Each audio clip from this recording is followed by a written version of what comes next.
Hello বন্ধুরা, আমি মৌসুমী চলে এসেছি আজকে তোমাদের সঙ্গে কিছু কথা শেয়ার করব বলে। হ্যাঁ বন্ধুরা, আমরা নারী, আমরা পারি। হ্যাঁ, একদম ঠিক কথা। আজকে শুধু মেয়েদের বলবো, স্বামী, সংসার, সন্তান সব সামলেও ব্যবসা করা যায় বাড়িতে বসে কি করে, সেটা আমি তোমাদের বলে দিচ্ছি।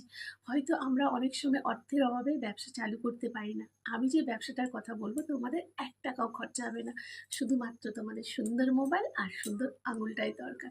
হ্যাঁ বন্ধুরা, এই যে শাড়ি আর গয়নার বিজনেস তোমরা দেখতে পাচ্ছ, মৌসুমী অনলাইন শপ তোমাদের বলে দেবে কি করে বাড়ি থেকে বিনা খরচায় তোমরা ব্যবসা করতে পারো। হ্যাঁ বন্ধুরা, একদম ঠিক কথা, একদম ঠিক শুনেছো। যদি তোমরা বিনা খরচাতে বাড়িতে বসে নিজের বিজনেসকে বাড়াতে চাও, নিজেকে সবার কাছে তুলে ধরতে চাও, নিজের পরিচিত করতে চাও, তাহলে তোমরা আমার সঙ্গে যোগাযোগ করতে পারো, আমাকে মেসেজ করতে পারো। আমি বলে দেবো তোমাদের বিনা পয়সায় কি করে তোমরা ব্যবসা স্টার্ট করবে।